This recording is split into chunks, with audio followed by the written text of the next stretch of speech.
Our coffee maker broke, and it is Keurig 2.0. Happened all of a sudden. Didn't know what happened. Didn't know the reason for it. Had to use our old Black & Decker old style coffee machine, not K-Cup. And in the meantime, for a couple of days, we wanted to figure out what is it. Problem to find what happened is actually fairly simple. The bottom needle that penetrates K-Cup broke from the rest of the body, and we had to order a new one. Look on the internet, and there is so many different options. Most important thing is that you found your model number, which is on the bottom of the coffee maker, and in our case it's K400. It's hard to read, so I cannot record it to show you. It is on the bottom of the coffee maker. Like I said, on the internet there is so many different options, and the best deal for me is Amazon Prime.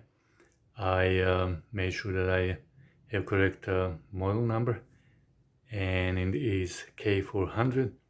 It took 2 days for the part to arrive, and now I'm gonna replace it. Item arrived, like I said, in 2 days, and it came through Amazon from Boom Ba from Lexington, Kentucky. And let's see, will this be correct item?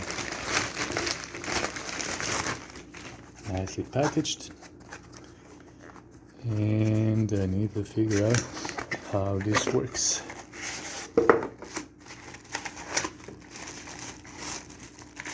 I already compared everything online, and looks like this is same part. Okay, I compared two items, and looks like it is same.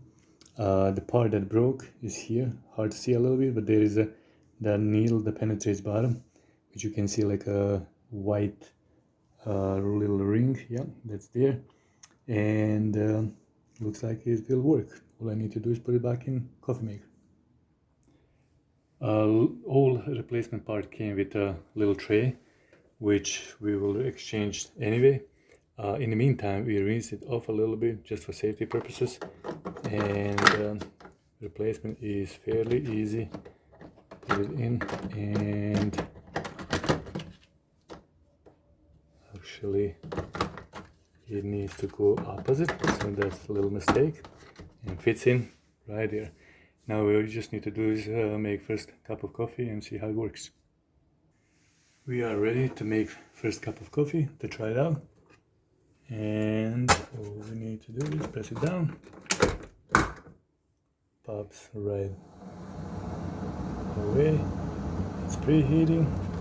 There is enough water, and let's see how it works. We will wait just a little bit more, and it looks like we need to open again, close it, and then we will have choice to make 8 ounces, and it is ready. So it works well. First stream will tell us that we are right, and it looks like it is working as it's supposed to. We have this coffee maker for about 4 years, and with replacement of this part, I really do hope that we will have it for additional 4 years. Process is fairly easy. If you will have any questions or comments, please do them in the comments below. Thank you for watching.